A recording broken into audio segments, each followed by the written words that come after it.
Ja olkaa hyvä.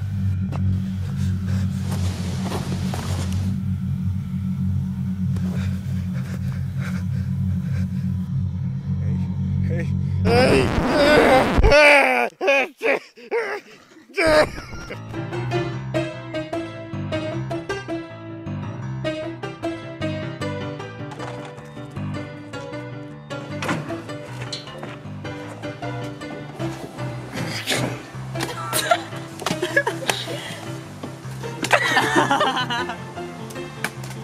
Mä oon liian lyhyt tollasen paskaa. Okei, uusi.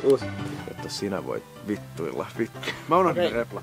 Istarkon tappaisi meidät heti, mutta jos marssimme Rauniossa... Jos lähdemme Namelosta... No, mutta jos lähdemme...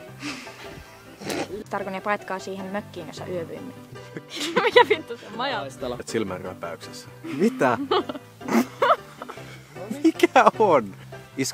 Iskender. Kohta saan. Täällä puussa on yksi orava, mut niin kuin näkyy, niin tästä kiipeämisestä ei oikein tuu mitään.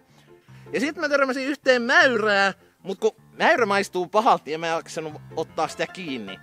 Sitten mä menin semmosen lammeuihin, mut kun vedessä ei voi elää mitään, niin ei siellä tietystikään oo mitään. Ja sit no on tos noit pusikoja, mut kun marjoista ei oikein tuu miksikään, niin en mä jaksanut vaivautua myöskään siihenkään. Ja sit tuli semmonen merkillinen jänis, joka kaivautui johonkin kuoppaan ja sit mä en nähnyt sitä. Okei. Mitä se? Veitsi heittää timanttista settiin, mut vastanäyttelijät niinku tuumaa meidän Voit sä heittää nyt niinku silleen semi-normisettiin? Hei, sit oli semmonen merkillinen jänis, joka kaivautui johonkin hemmetin kuoppaan ja sit mä olin vaan silleen, että what the fuck? Tää meni niinku ihan vituiksi. Mikä se oli? Vittu, tää oli paska. Se olikin minä. En lähtenytkään. En osaa improvisoida. Oh!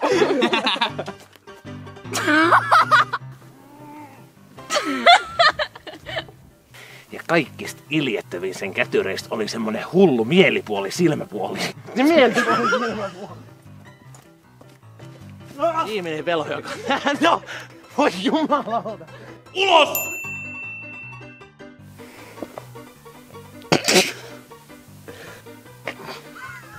Mä en tiedä mikä multa. Jos tuolta jostain kaukaisuudesta kuuluu silleen muffled giggling, niin... Te päästä Paolo, ota tää pois vähän vittu. Ei vittu mitään. Se tarttuu. Se vittu tarttuu. Fun fact.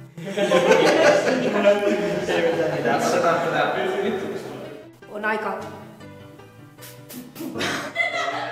Ei ole mitään syytä uskoa, että yhtään mitään.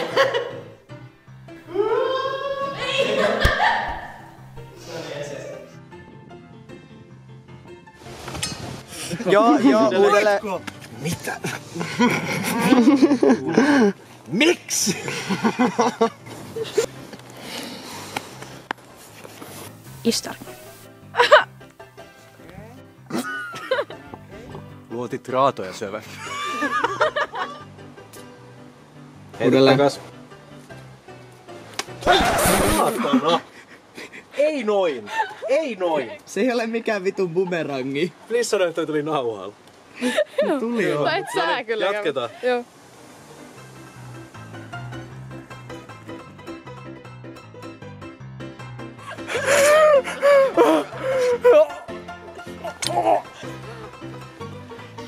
Ne tulee! Oi saakeli! Ai saatana. Sä vedät sit oikein kunnolla. Vittu.